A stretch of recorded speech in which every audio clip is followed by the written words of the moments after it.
Hi, it's Musolini, the Merchant of Success. Welcome. In this particular segment, we are going to talk about Emotional Intelligence Mastery 2.0. And this is an extremely important subject because whether you like it or not, you're always feeling emotions. Whether you're aware of it or not, and how you manage your emotions is going to determine the quality of your life, the quality of your success or failure. In fact, Daniel Goleman, who I'll be quoting shortly, who's the world's leading expert, they made research and discovered that whereas before the measure of success was IQ or intelligence quotient, they later discovered that emotional intelligence or EQ has an even higher correlation towards one's success. Because when you think about it, some of the most successful people in life are those who know how to relate and can navigate through life. Today, I was listening to a recording by, I believe, Rabbi Lapin, and he was talking about how happiness and wealth and all this is created through relationships. And if you do not know how to create relationships, then it's going to be challenging for you to be healthier and wealthier. Healthier, possibly. Yeah, I mean, when you're happy, it contributes to your life. I wanted to say happiness and wealth is typically created through relationships, because if you are not able to relate, it's going to be a challenge. If you cannot relate at the workplace, it's going to be a challenge. So this is an extremely important subject. And when I discovered this idea way back in the early 2000s, then I decided to pay attention to it and even read the book, which I believe was the first of its kind then, Emotional Intelligence by Daniel Goleman. All right. So I typically go through 5 segments: clarity, which is about the what and the why, the mindset, the strategies, the skill sets, and of course, the mastery. All right. So let's continue with clarity. Daniel Goleman, who's the world's leading expert on emotional intelligence that I alluded to earlier, says, emotional intelligence is about the capacity for recognizing our own feelings and those of others, for motivating ourselves, and for managing emotions well in ourselves and in our relationships. That's a very comprehensive definition. And we'll be delving deeper into these particular segments of emotional intelligence. Because the truth is, sometimes people are not aware of their own feelings, leave alone being aware of the feelings of others. Because sometimes people just move through life without clarity, and sometimes they are not even tuned in to what their colleagues could be feeling. And as such, they end up behaving in ways that are not palatable. So when we talk about emotional intelligence, it's really about you and the rest and how you relate with them. Okay. So when we talk about emotional intelligence, there are a couple of key words I want to highlight from the word go. Things like looking at yourself, look at your neighbor, for example. Are you able to feel what's going around you? Are you able to tell what's going on and around your neighbor? It could be the emotion of joy, for example. Are you able to experience that, and are you able to recognize that in your colleagues? Are you able to experience anger and also be able to tell if someone is angry, as an example, or you are not able to tell? It could be an emotion of excitement, as an example. And are you also able to tell whether your neighbor or colleagues are excited? It could be something that you dislike, as an example. So are we able to tell by that emotion of dislike? It could be an emotion of hope. Are you able to generate an emotion of hope? Or are we able to actually see hope in people's eyes? There are those moments, I've had a few moments whereby I talk to people and you really see them having that moment of hope in their life. Are you able to, do you sometimes feel frustration, and are you able to tell the frustration in other people's lives by just looking at them in their eyes or studying their body language, how they're behaving? Are you able to tell that? Now, why is emotional intelligence important? I've alluded to some reasons, but I want to highlight a couple of things. Number one is you achieve productivity from those you work with, meaning if you're not able to tune in and figure out how to respond to how people are behaving in the moment, then you will not be able to get the maximum productivity from your team. So it's an extremely important skill to have. Also, you're able to build resilience. If you're able to deal with your emotions, if you're able to manage how you're feeling in the moment and you do not give up, if you know how to manipulate, I shouldn't say manipulate, if you're able to be at peace with what's going on around you and just figure out a way to not only be with what is, and if you even have a higher skill, which I teach some of my mastermind members on how to heal and be at peace with their emotions, then it's going to be a challenge if you're not able to, and yet you'll build resilience if you're able to. You also develop great levels of empathy. Some of the biggest connectors in the world, some of the most skilled personalities I know are those who are able to tune in to be empathetic. And part of that definitely is emotional intelligence. You're also able to build sustainable relationships.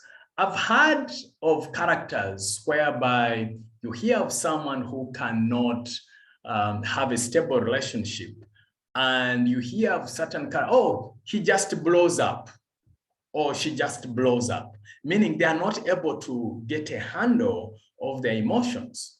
So meaning those who are able to stabilize to have a stable handle, to have a firm grip of their emotions, typically they are able to sustain relationships. And those who don't, well, let's just say they rarely do. All right.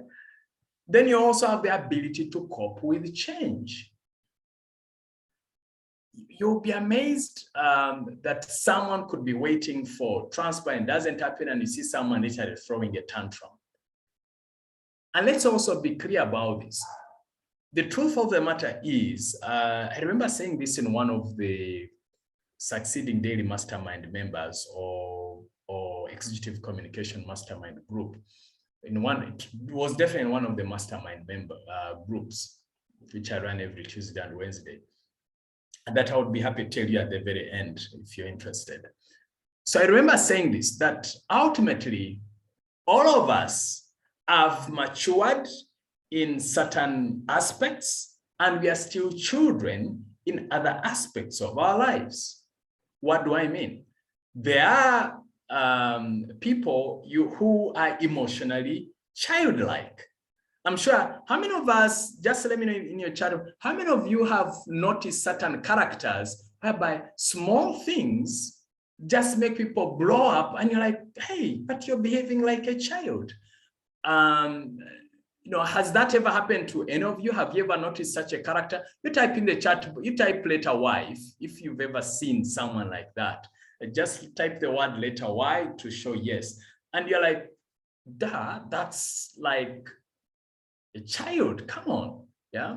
I'm saying yes, common occurrences, yes, yes. I'm seeing so many yeses, yeah.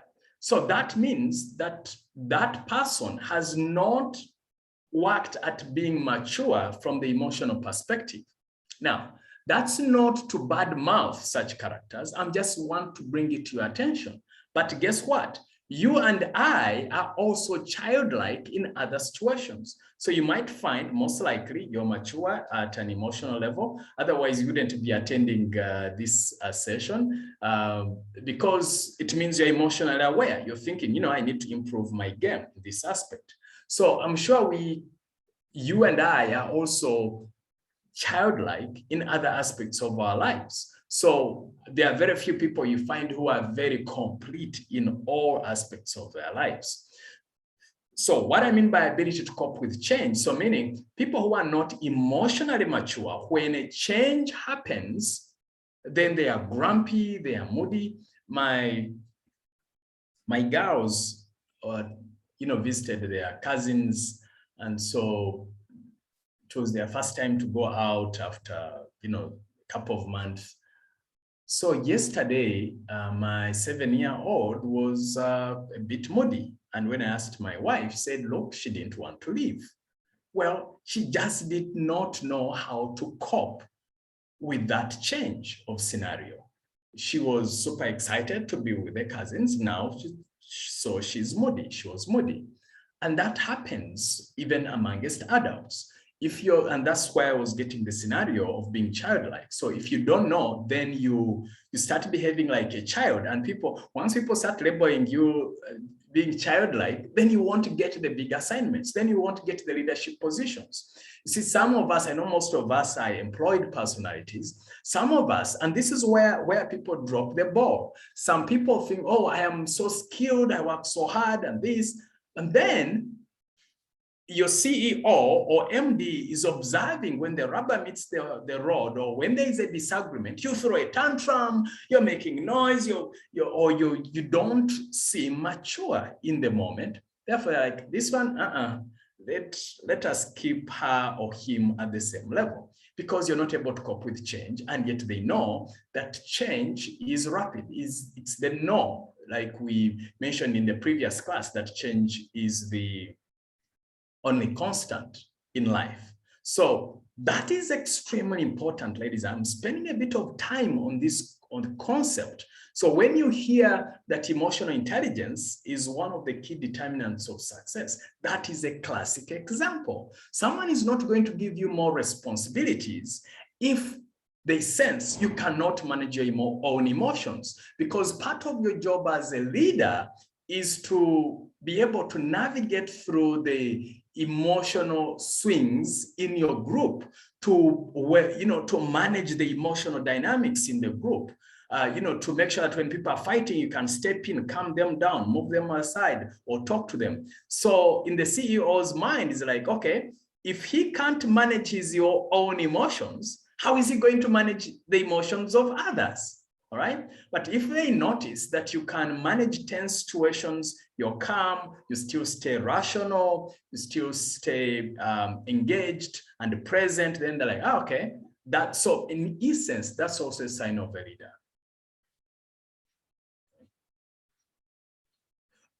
With emotional intelligence, you're able to build strong teams because, again, they know that there is all this balance. You'll have this awareness. You're able to move up and about in these groups. The other key, which is crucial for you to take note of course, is you are able to deal with stress effectively. Very, very important. Okay. And I had hinted on that a little earlier, meaning how you manage your emotions is going to determine how you deal with stress. Because if someone abuses you, as an example, and it becomes such a big deal for you the whole day, then it means that you are stirring up a lot of you are stirring up a lot of toxins in your system, which increases your stress levels. And yet, if you're able to stay calm regardless of what's happening, then you're able to manage your stress. You're able to keep your stress levels down, which is good for your health. And by the way, some of us who are very keen on this subject of stress, those of you who invested in the recordings, I have a whole topic on that. I spent a lot of time talking about that subject of stress. It's for over an hour's content on that. Look it up. And those of you who haven't gotten the recordings, I would encourage you to invest in the same.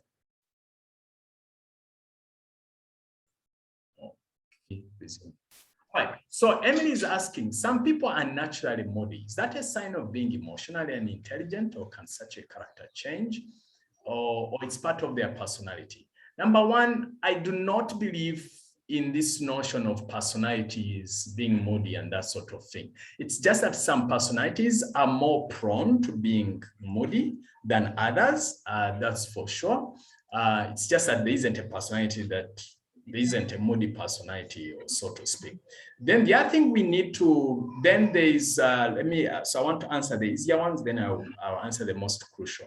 Can such a character change? Absolutely, absolutely. I'll tell you something, Emily. The happiness can be learned, just like moodiness or unhappiness can be learned. Just that I won't have enough time to go through this, but I'll tell you something. If, for example, let me give you a classic example. If you were seated, you hunched your shoulders, you breathed low, you thought about all the negative things in your life, and you replayed it in your head, then all of a sudden you're going to be moody or unhappy. It's as simple as that. So meaning there is a formula to being moody and there is a formula to being happy. For example, if the same person, I told them, get up, walk fast, look ahead, put a smile on your face, recall the times you were happy, or recall your past successes, guess what? They will change like that. Okay, so by changing the focus or what you're paying attention to, and the book that really first opened this to me when I was still at campus was Unlimited Power by Anthony Robbins. I would encourage you to read that book, Emily and the rest of us. I know, Emily, you love reading. So look that up, Unlimited Power by Anthony Robbins. It's a very, very old book, but that's why I learned that concept, in that if you change your physiology, you change what you're thinking about, okay, and focusing on, then you're going to change your mood or how you're feeling in the moment. So and therefore that reminds me that it's not like some people are naturally moody. No, they are not, because naturally presupposes they were born like that. No, no one was born with a gene called moody. No, no one was ever born with a gene called unhappiness. No, it is learned. Okay, that's one. But then number two, I also know that there are certain energetic imprints that sometimes people may take on when they are being born, for example, over time. If, for example, someone does not process certain emotions, then they'll feel a certain way. It's not because of nature. It means there's something they haven't processed fully. So it stays lodged in their body and it affects how they are feeling. And that's where people like us who can heal such stuff comes in handy. Or it could mean, for example, someone was influenced by how we know, for example, the closest to what you're saying is, I know, for example, that when a child, when the mother is pregnant and they are moody, they are unhappy, they are all this, so at an energetic level, it affects the child.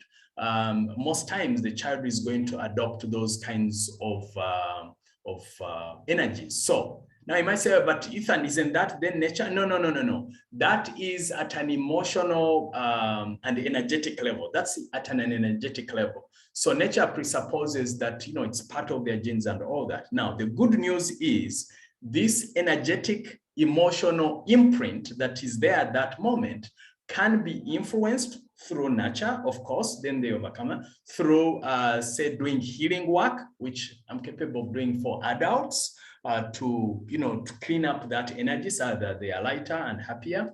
And so in essence, the reason I'm spending a bit of time here is to remember, because there are people who say, for me, I'm naturally like that. No, you can change how you're looking, how you're behaving, or how you're appearing before life. So a lot can change, my friend. So some people use the excuse of nature not to transform their lives.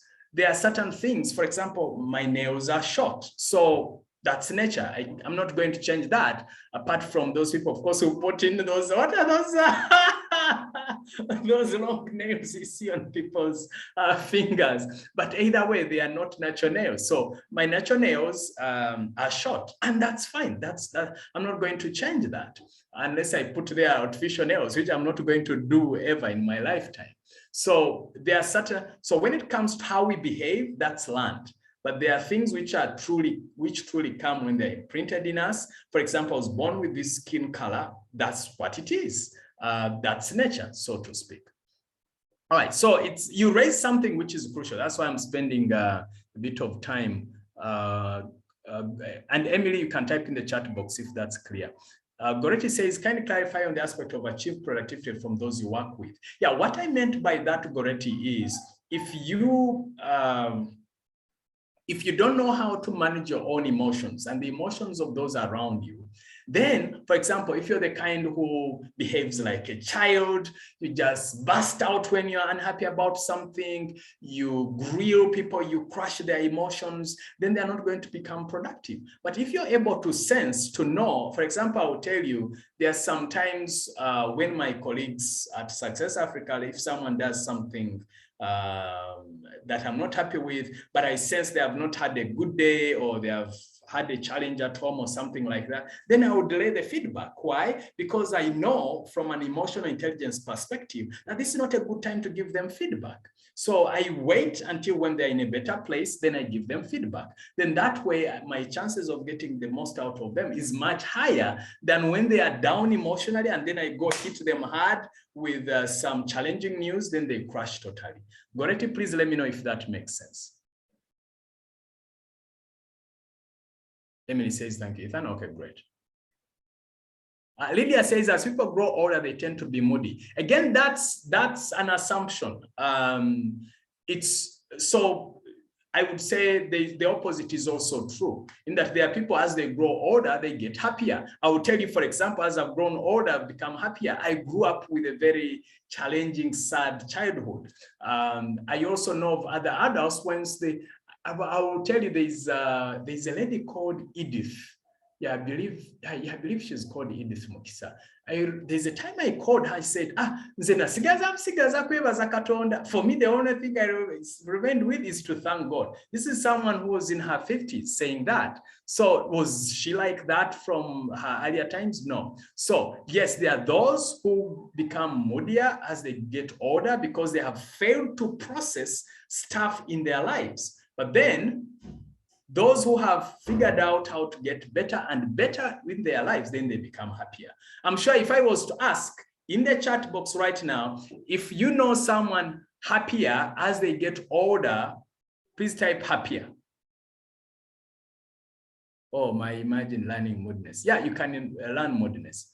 Dorothy says, Ethan, I keep saying this, I was very moody, intolerant, and easily agitated back in the day. But I appreciate one specific boss who always gave me constructive feedback. I always reflected on his feedback, and here I am today.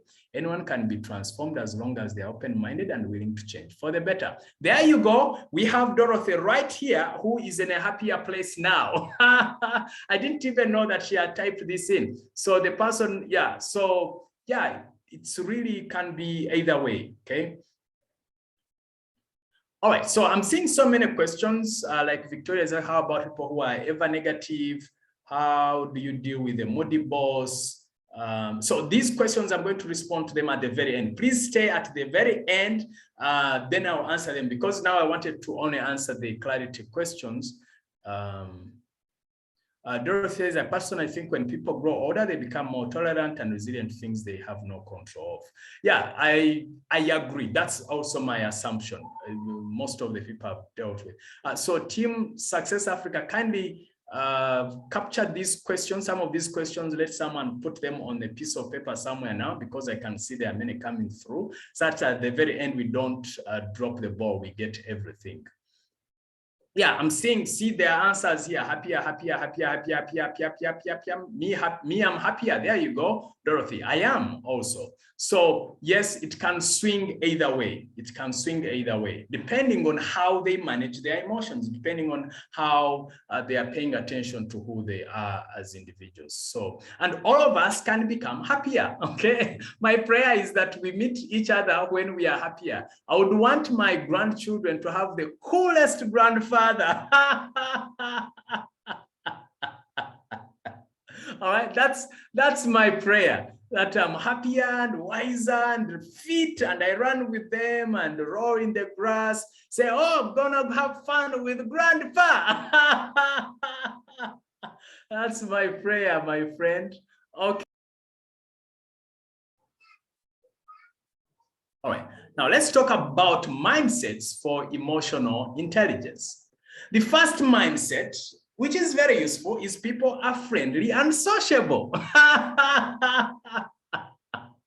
Now, that's a different mindset altogether, because I've had people say, people are difficult. Oh, people are a challenge. People are evil. I'm like, what sort of, how do you run around life with such a mindset? But also remember that how you think is what you will attract. Okay.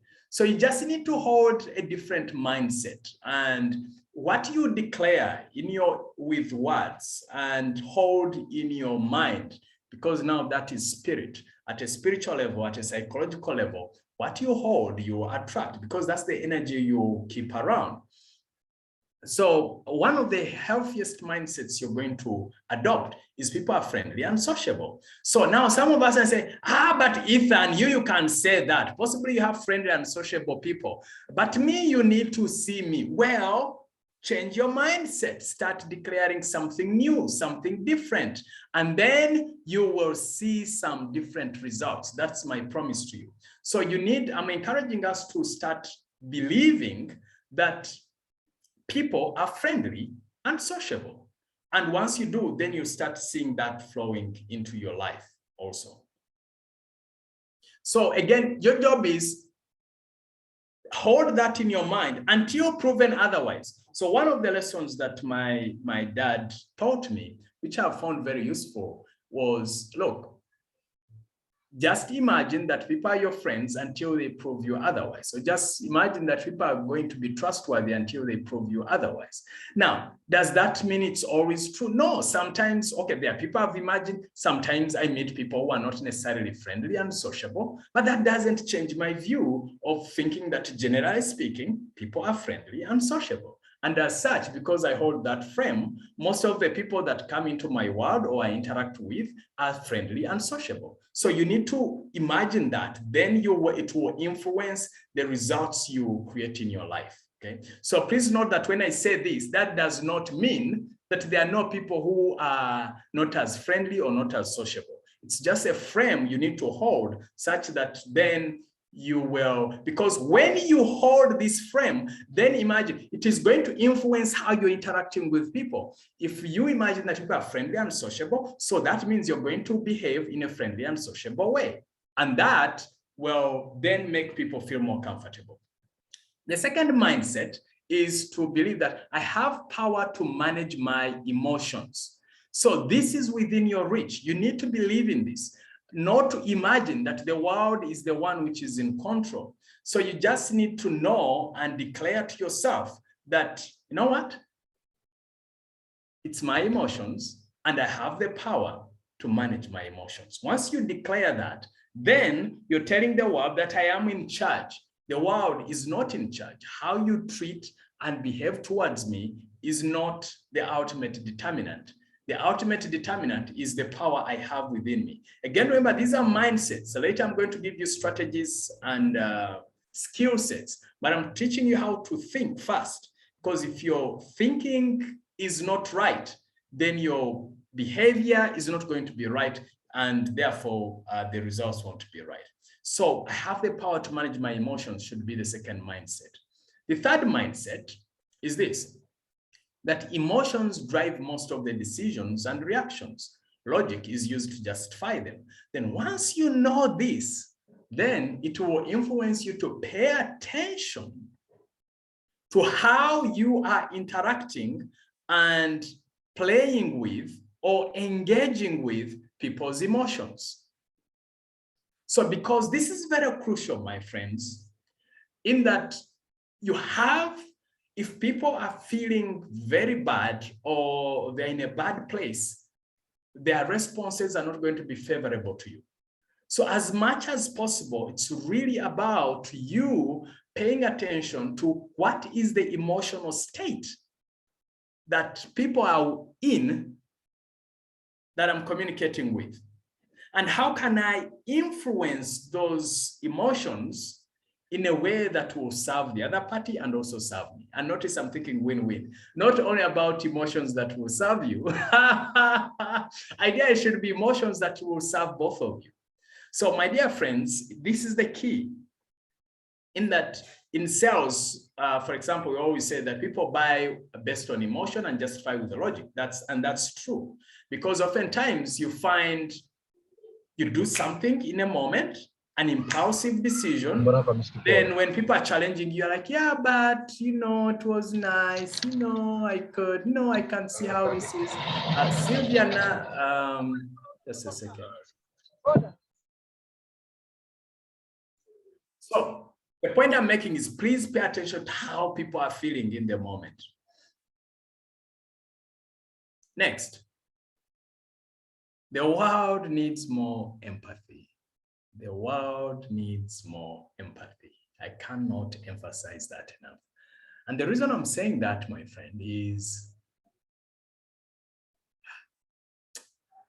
you see, my work exposes me to so many people. It has exposed me to so many people at a group setting, at a one-on-one setting.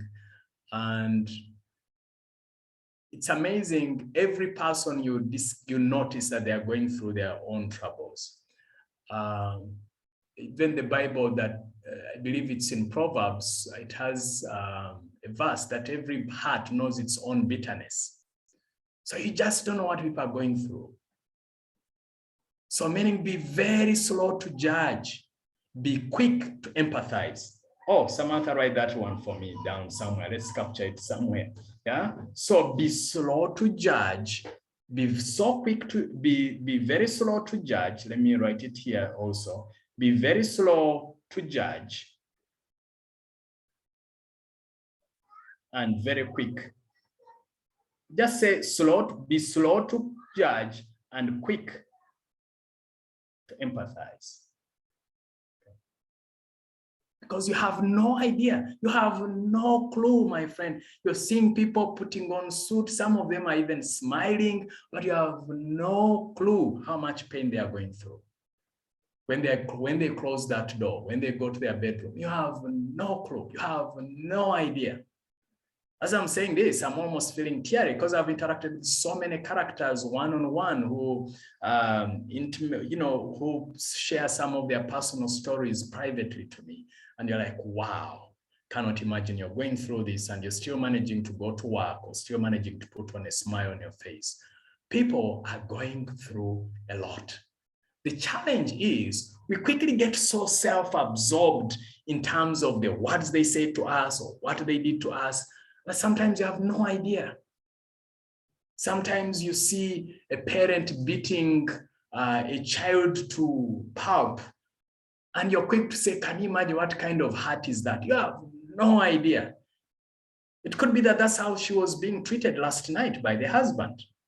I'm not saying that justifies that parent beating the baby that way. All I'm saying is, there are certain forces, there are certain invisible forces, emotions that we do not know.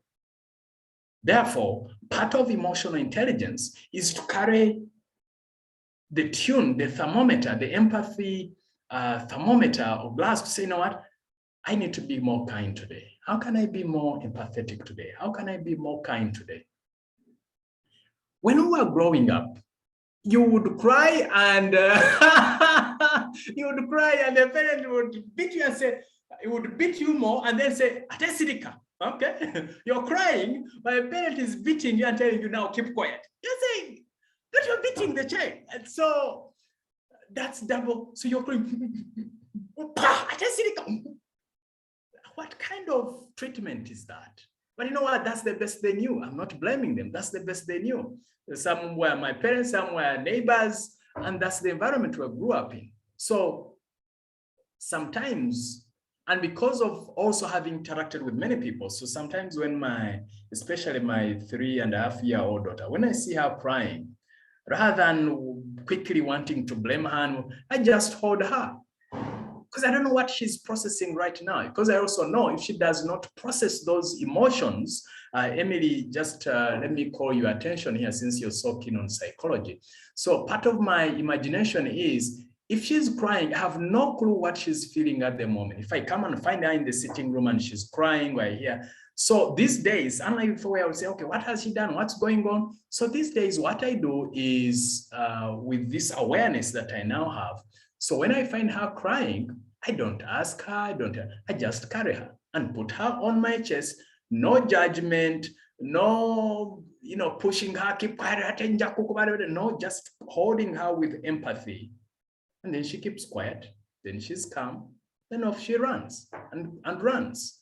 My assumption is that she has now fully processed her emotions. Therefore, the moody energy has cleared. Again, that's my assumption. I don't have research to back that up now, but I will tell you what I know for a fact based on my research and training I've received from some of the finest teachers in the world is when certain emotions are not processed, they lodge somewhere in our bodies, and that's why we have certain pains we have no clue about, and that's where sometimes people behave in ways that we call weird because they couldn't process these emotions.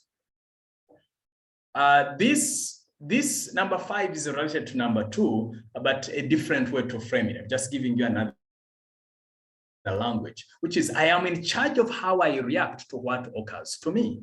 So what occurs to you, so this is just emotions, but this is in terms of what has happened to you, okay? This is what you're just feeling. This is what has happened to you, of course, which triggers certain emotions. So how you react is really up to you. I'm reminded of a story. This guy, he was called Moses. He used to do my designs when I had just started my work. He told me of a certain Ghanaian preacher who said that there's this gentleman who came to him crying, saying, "No, Pastor, I am so angry now because my wife said that I look like a baboon. Can you imagine? He told me that I look like a baboon." And the pastor is like, "So are you a baboon?" Oh, said, "No." "So if you're not a baboon, why are you angry that someone has told you that you look like a baboon?" That really stuck with me. I was in my mid-20s. And what he was saying, look, if this fellow calls you a baboon and you believe you don't look like a baboon, what is the big deal? So it's really up to you. So in that moment, someone can call you a baboon and you smile, or someone can call you a baboon and you fight. You have one of the most powerful words I know in the world is the word called choice.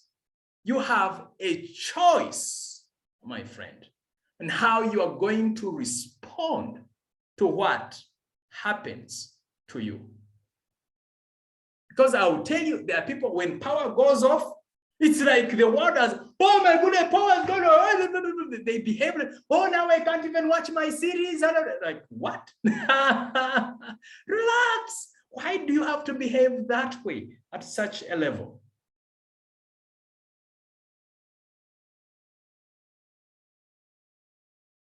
Okay.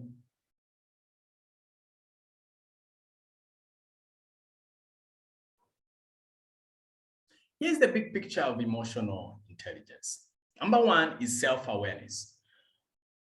So self-awareness, there are a couple of questions, and please pay attention to this, because for me, self-awareness is the core here. Number 1 is to ask, what brings what kind of emotion? Okay. So what is it in you that triggers those emotions? Is it when people, let me give you an example. For example, when you know that certain behaviors really turn you off. So for me, it is disrespect, or if I see someone shouting at another, it really turns me off. So it's at that moment when you're aware of that. So when you see that almost going to happen, then you say, okay, now time to cool down, calm down, Ethan, focus on your breath. So that's what I do. Say, okay, calm down, breathe in and out, calm down, because I know that that triggers negative emotion in me. So then you also need to ask yourself questions like, how do you feel when your boss shouts at you? How do you feel when your spouse shouts at you? How do you feel when your child cries? So you need to be aware of these emotions, so that if they are not helpful emotions, then next you'll be asking, okay, how do I manage those emotions? What do you feel about this political party? What do you feel about this personality? Then write those emotions down. Then start again, if they are not helpful emotions, you figure out how to manage them. What are your values? Because again, you need to know your value system so that you know when those values are being violated or being promoted. What is your belief system? So there are people whereby their belief system or their values, they quickly, I remember when I said, like last Sunday, again, when you know your values, again, it's just on your toes. And again, if you're paying attention, you'll be able to pick it up from people. So last Sunday, I was sharing how I slept in through the morning, and Emily was quick to say, oh, so you didn't go to church? And I quickly responded, I said, church is not only in the morning. So now to Emily, Sunday morning must be in church. So that's what I concluded. And that's part of her values, value system and belief system. So you just need to be aware, what are your values and how are they impacted? How do you respond when all this happens?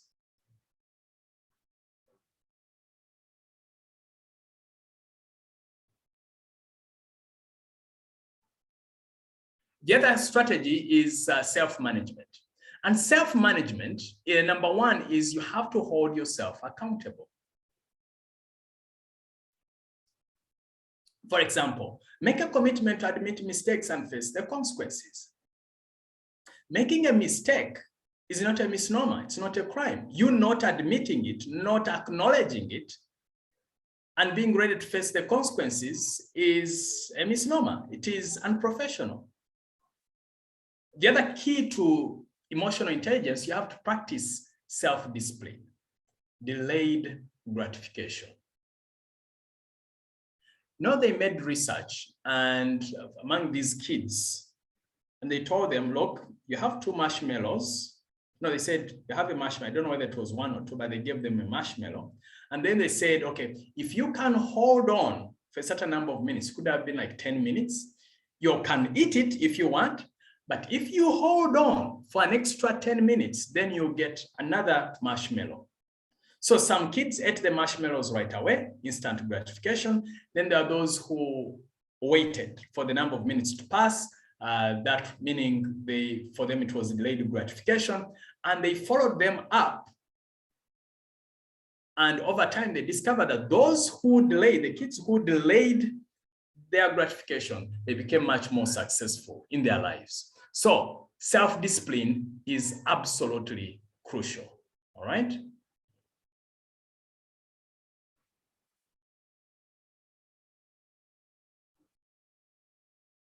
Next is social awareness. The ability to hear the unsaid, your empathy.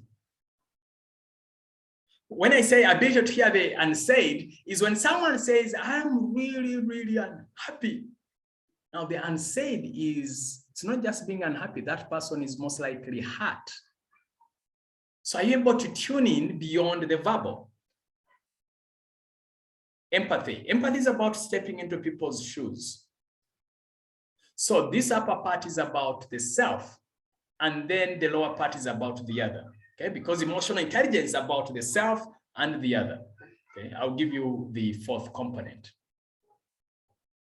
Picking up people's feelings means, again, you tune into your intuition, you're aware, you just won't have to feel people's energies. And one of the ways to do that is you have to be fully present.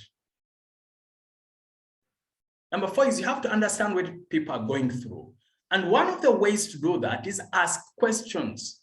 Could something be going on? Is there something I need to know that you haven't told me? Okay, and you can put people in a private space and ask, is there something going on that I need to know?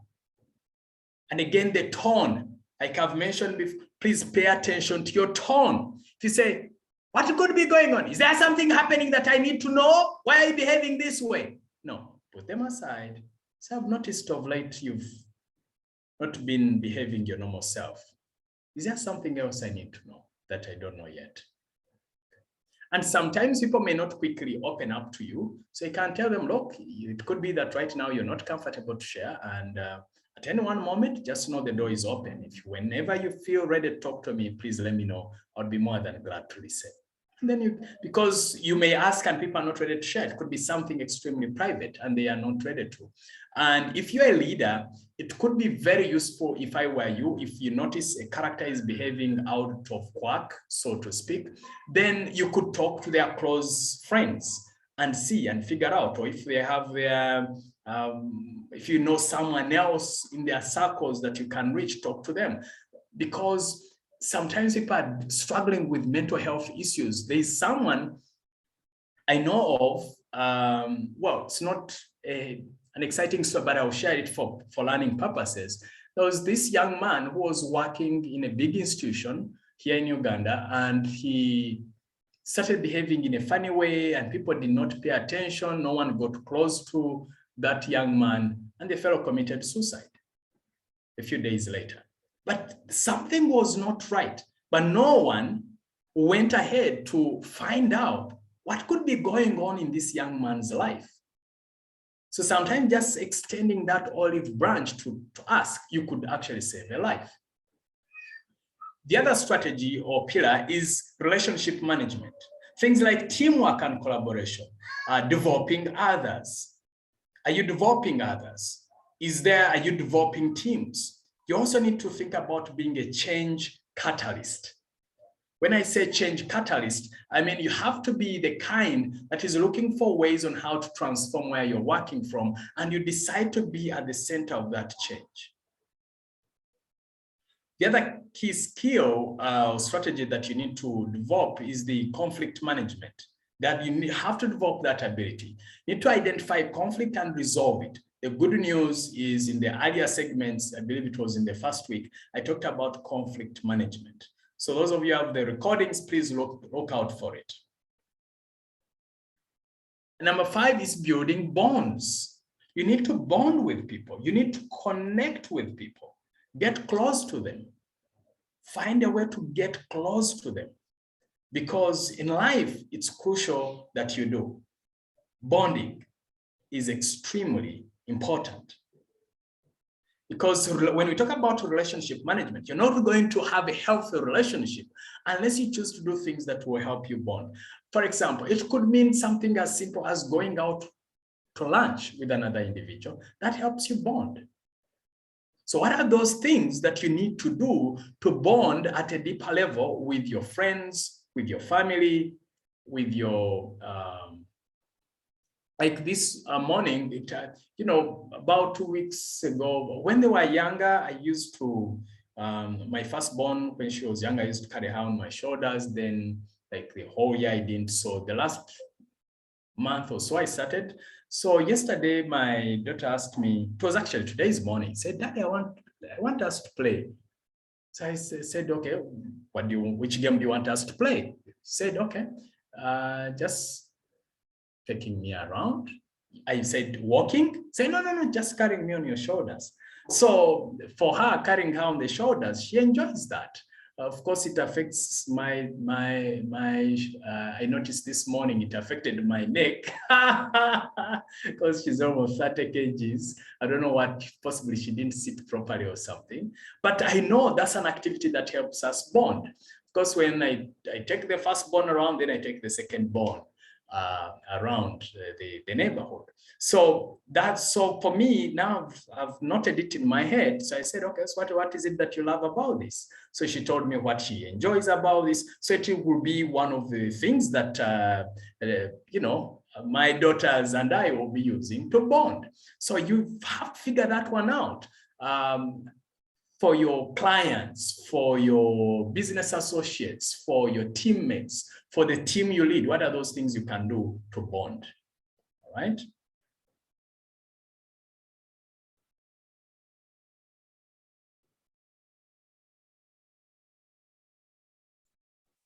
Okay. So someone mentioned change catalyst, that I need to have more detail. They needed more clarity around change catalyst. So when I say relationship management, and I say change catalyst, it means rather than being passive, I'll give you an example. So when something is not going right in people's relationship, there are those who choose to be passive, meaning they observe, they just want to see what happens. Now, those who choose to be proactive. When I say proactive, it could mean something, assuming the relationship is not going right. Being passive means doing nothing. Being proactive or being a change catalyst includes a couple of things. For example, you could decide to do forgiveness. You write the forgiveness letter, which I've taught in some of the previous sessions. You could decide to extend an olive branch to make sure that things style up. You could be the one that prays day and night to make sure that this works out. A change catalyst could mean that you're the one who seeks out a third party to intervene, that relationship is healed. So change catalyst means you don't wait for change, you figure out to cause change. You become the change you want to see. Okay, that's the other thing. So there's the influencing and also being the change that you want to see, meaning you behave the way you want to be treated. You treat the other party the way you want to be treated. Therefore, you know that your behavior is going to cause that change. So that's what I mean by change catalyst. You are proactive in your life. You are not waiting for things to change. You figure out to either cause, control, or influence the change by the things you choose to do or not do. And those things could be visible, like going to the person and say, I am sorry.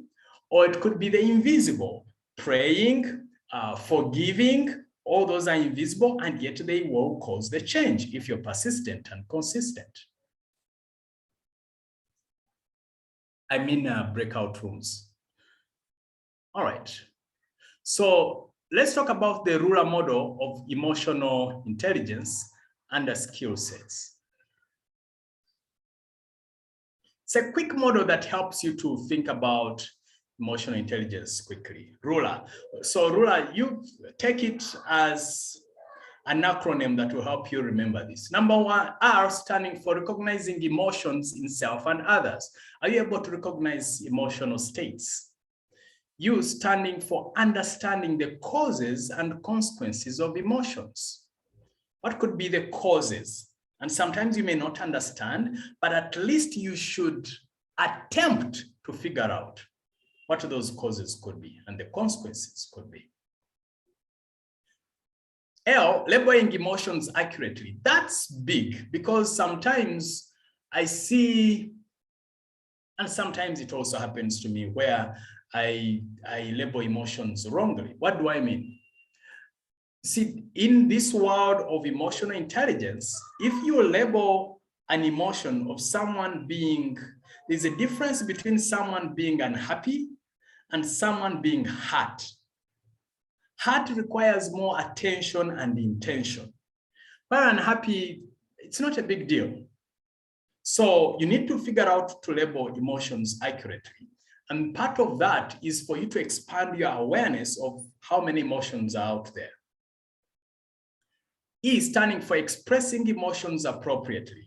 So the part of that is to make sure that you're not a drama queen or drama king. By the way, those of you who are very familiar with these things, I sometimes hear of drama queen, but I would imagine if there is a drama queen, there should also be a drama king. Okay. So what I mean by that is be cool.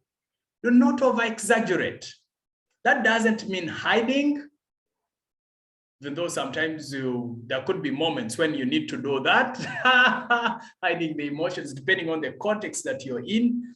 What I mean by that is if you are negotiating a deal, a business deal, and you're super excited about someone saying yes, and so because someone is signing, in your heart you might say, yes, yeah, finally we've done it. Now, if they are signing and you verbally said, yes, we did the deal, good, I'm happy, thank you, Lord, thank you.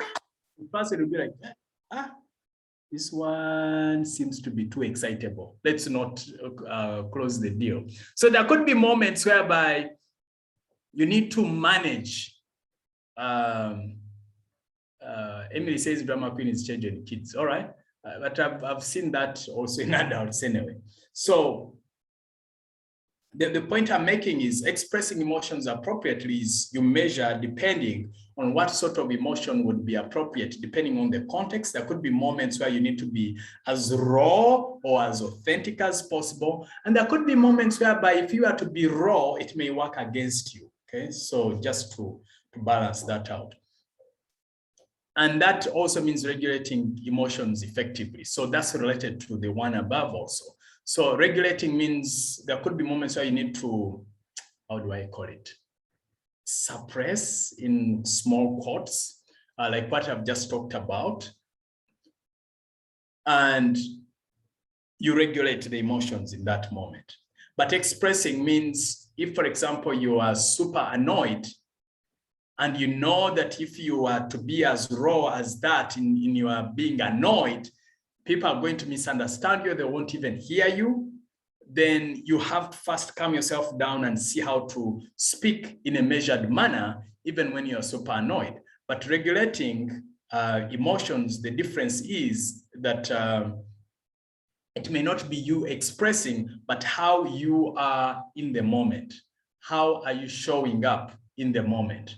And there are moments where you may have to consciously mask, shouldn't say mask, but you're regulating or managing. Then when you go home, you can share the torrid story that you've had, or you could be super excited like I've mentioned, but then you find a way to manage it accordingly. Okay, so let's talk about some emotional intelligence skills. Number one is noticing other people's emotions, skills, and talents, of course. So it's not just noticing people's emotions, it's also, are you able to pay attention to their skills, talents, and abilities?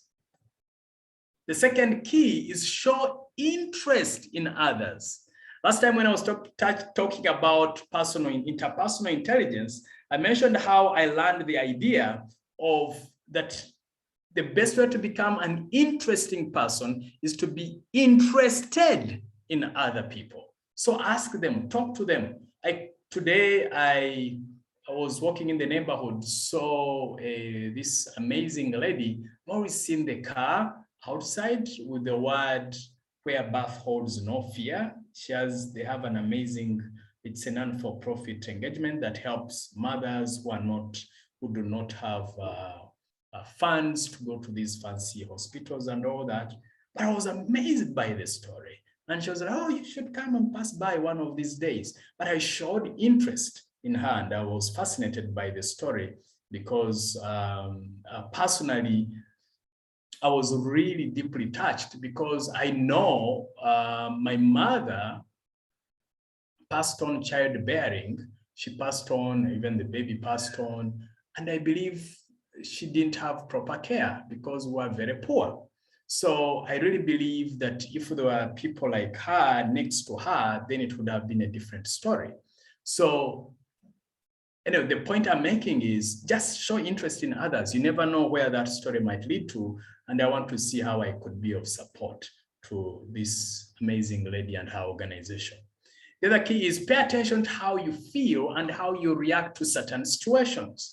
So again, pay attention to your body, please. Be inside your body. Don't get so lost in your head. Pay attention to the emotional current that is going through you. Then you'll know what angers you, what excites you, and all this. Then also pay attention not to just what's going inside you, but it's like a dance. It's like you are the actor and an observer at the same time. So you need to see how are you behaving in certain situations. And if you can't do the same dance in the same situation, at the end of the evening, you can pause and say, in this situation, how did I respond? Was that appropriate? Could I have done it differently? And sometimes I usually find myself doing that a lot, especially if I believe I didn't perform at my very best. So analyze, then that way in future, you know, then once you do, the trick also is how you react to certain situations. If it is a situation that you did not exactly find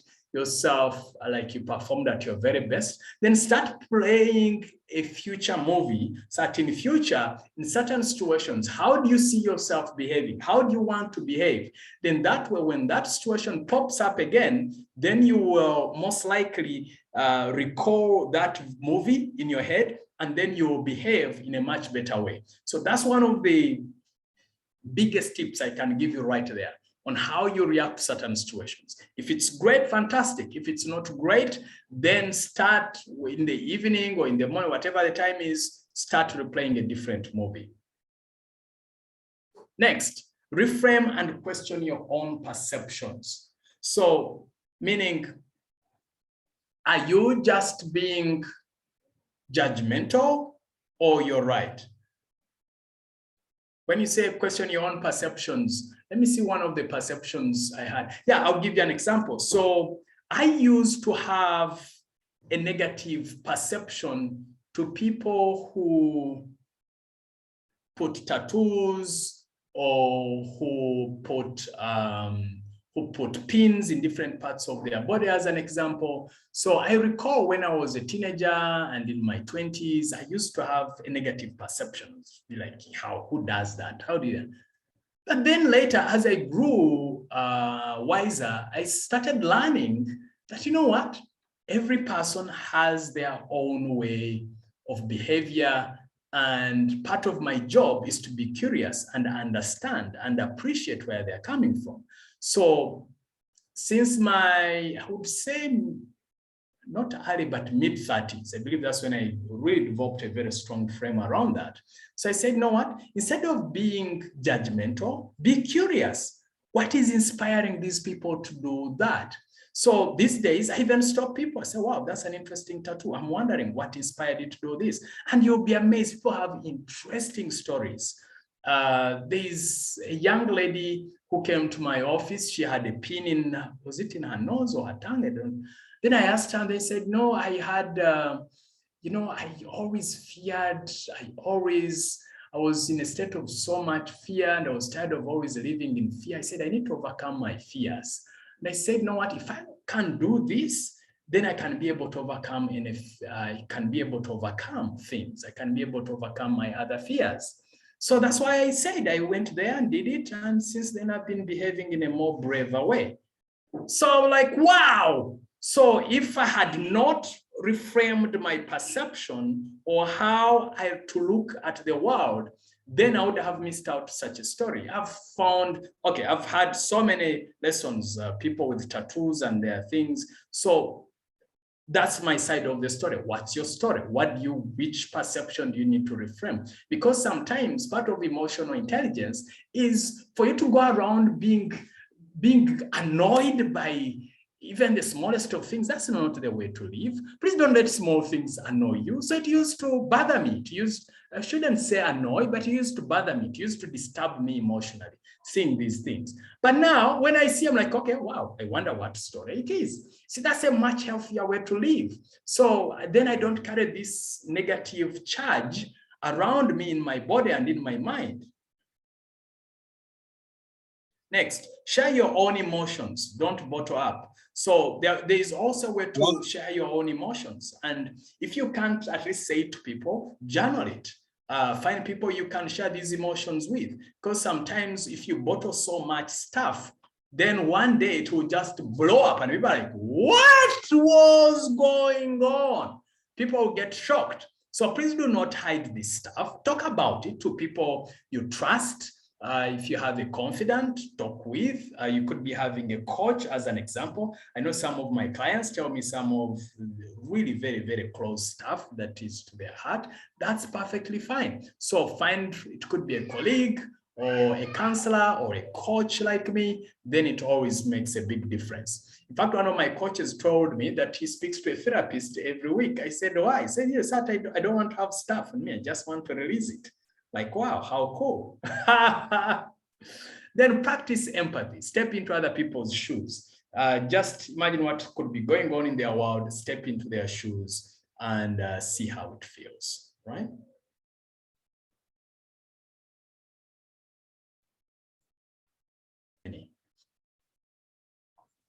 Now let's talk about mastery. So you need to identify your emotional triggers in the next 24 hours and then apply and then apply the Rula Model as you deal with those close to you. I almost said and apply. And there are people who speak like that, and it's okay. God still loves us. So this is the Rula Model. And again, you can choose to use, let me give you two options. You can use the Rula Model because it gives you a quicker snapshot of this, or you can use these 6-part model. So it's really up to you to choose which one you would want to engage. So that's your task. That's the task you have. Please confirm to me if it makes sense, whether the task is clear. So remember to check this. What did you find most useful in this presentation? Get your journal and take note of that. And then 2, how are you going to implement the lessons moving forward in your life and career stroke business? Okay, so it's about application. Right? So someone asked, I would like to know, how do you handle or deal with a person who is so focused on speaking negative things, throwing negative comments, even in your presence, or people who never appreciate your efforts? Okay. So if you're in such a state, sorry to be in such a situation, but these are my quick comments. Number 1 is talk to those people, feedback. I would encourage you to look up the program I did on giving and receiving feedback. You can reach out to Nathan to see how to access the recordings if you don't have access yet. So that will give you, so you tell a person, you know what, you could ask, maybe out of curiosity, how come most times you throw negative comments and I never even hear the positive things? Pick their perspective, and then whatever they say, then like you can say, you know what, I would really appreciate it if instead of just throwing negative comments, tell me which areas do you want me to improve. If you can, it would help me to grow and become a better person rather than just giving me negative comments. If you give me advice, specific advice on how I can get better, and also where I do good, please let me know also, because I'm sure there are areas I need to improve in, which I would be more than glad to improve. And there are areas where I'm also doing good. So please also let me know those good things that I do. It helps me as a human being, all right? So let me know if that helps. So that's 1. Then 2, keep working on your self-image. You know, it is Eleanor Roosevelt who said that no one can make you feel inferior without your permission. Because the truth is, you may give that person such feedback and they're still nasty, they're still negative. So what you do at an internal, so that's what you do proactively or verbally. And then the inner work is keep looking at being better. That's 1. 2, could there be truth in what they are saying? Then improve in those areas. Number 3, forgive them. Christ says, forgive them for they do not know what they are doing. So send them a forgiveness letter. And I did a program on that. So you could also check through the recordings. You can write a forgiveness letter and you don't have to give it to them, burn it or chop it into pieces. And then every day find something that you appreciate about yourself. Don't wait for people to appreciate you. Let that be a bonus. If you do a great job, appreciate yourself. Say, you know what? You did a great job today. Fantastic. So keep a positive attitude and also forgive them, send them good prayers, focus on what they are good at. And that alone will heal the relationship between you and them. If anything, at least if nothing happens, you'll feel better about yourself. Appreciate yourself, value yourself, keep improving. Don't take it so personal. What they are saying, if you feel there's truth in that, then work on it. If it's not true, tell them, by the way, what is the truth of the matter is that it is this. Don't raise your voice, stay calm, stay professional, and you'll end up still being a better human being. Let me know if that helps. When I was talking about the kid crying and hugging them, so one of us asked, so should we let the kids cry it out no matter if they are doing chejo? So again, I have to I'm split between, I shouldn't say split two minds. I have two theories on that. Number one, my personal view is, again, this is just my personal view. I don't have data to back it up. I really feel if a child is crying and you stop them from crying that out, then they bottle those emotions. And that's how we end up with people having certain experiences we don't understand. Because I know according to psychology, if someone does not process their emotions, then it gets lodged somewhere in their psyche, usually in their body. And then that's sometimes we have pains we do not even understand, and it also affects their psychology. So my personal view is, because think about it for you as an adult, if you were crying, for whatever reason it is, and some say, oh no, it's okay, keep quiet, keep quiet, keep quiet, then how would you feel? You see, sometimes we treat these kids as if they are not human beings. We feel that for us as adults, we have the privilege to cry, while for kids, they shouldn't cry. And my view is, this is my personal view. Again, I have only 7 years of parenting experience. I could be wrong, but I feel from a psychological perspective, I'm right. I feel we should let the child cry it out up to the very end. Then once they are done, talk to them. So you know what?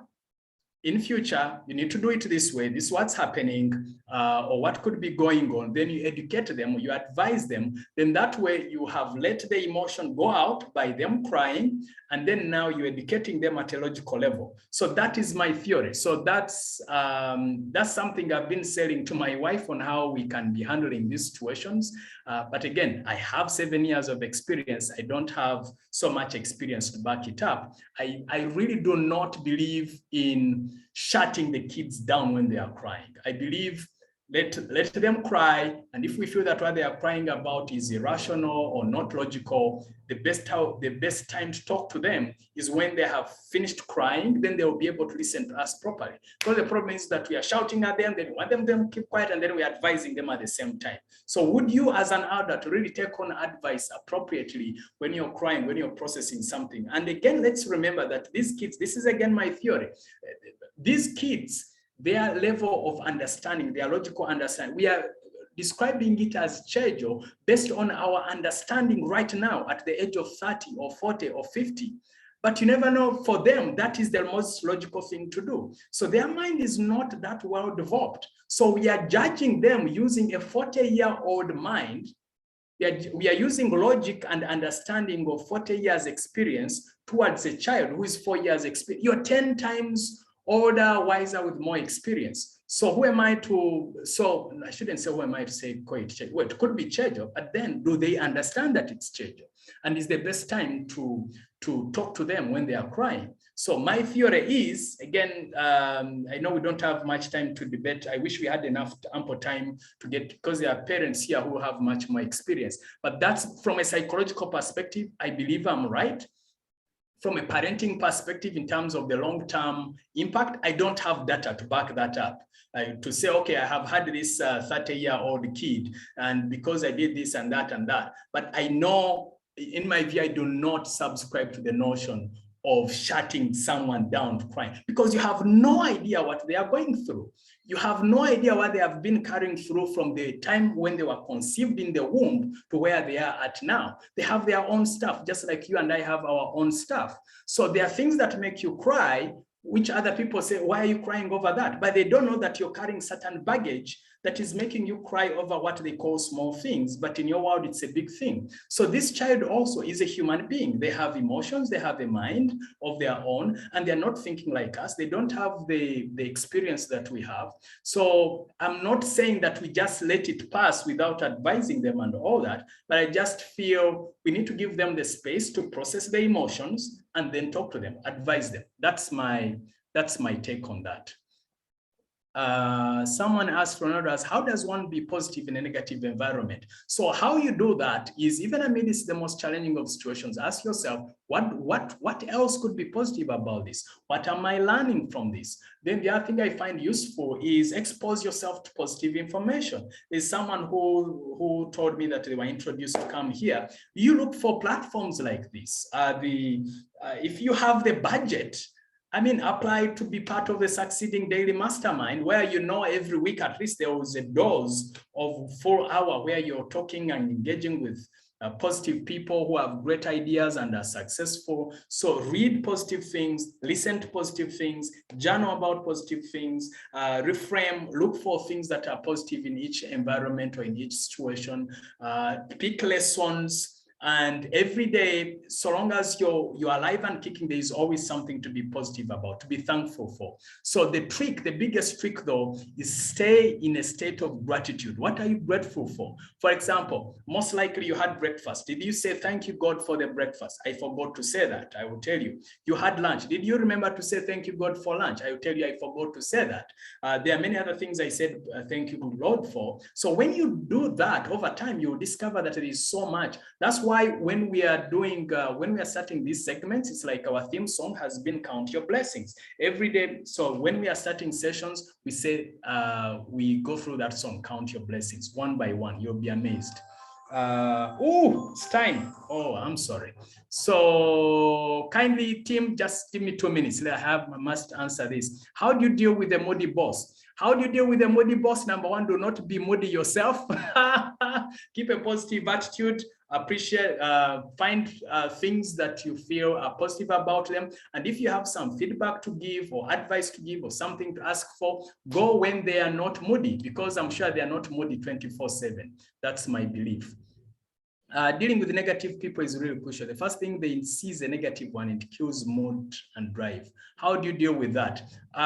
Yeah, so I believe I've answered part of that with the questions I was responding to. So again, the key thing is you have to find your own inner core. Find ways to stay positive regardless of what's going on, and stay cool and look for things to be grateful for, and give them feedback also when you get a chance, one-on-one. And I gave you an example of the person who had asked me earlier, how did you deal with the moody boss? Okay. Let me see. I've seen a couple of new comments. So let me see. Okay, the person said, kids who are earlier attended to grow up to know that the world is kind and safe place to be. They throw less temper tantrums. Kindly attend to them timely, by the way. It's not Chejo. Thank you, Olivier. You're right on the man. Yeah, so yeah, because I feel, yeah, so it's interesting you're saying that. So that's what I was also unconsciously doing. I want to know that, fine, there may be this, but there's someone who loves and appreciates them unconditionally. At least that's part of my intention, to know that there is support. Not that I'm saying, oh, I don't say, oh, what you did is okay, throwing things is okay. No, I do not affirm. But at least even when they do that, it's not like they should be devoid of the love and the care and the attention, okay? Bruhan said, actually, it's proven that crying helps reduce the emotion one develops. That's why women easily move on, break up of a relationship, because they easily cry, than men who are raised knowing crying makes you weak. Yeah, thank you, Bruhan. And that's the theory I was bringing to the kids, because my belief then is, yeah, if it's okay for adults to heal, and we know crying heals, so why should we stop kids from crying? They also need to heal. I prefer to call them children instead of kids. All right. Thank you, Arthur, for that advice as a gentleman. Okay, great.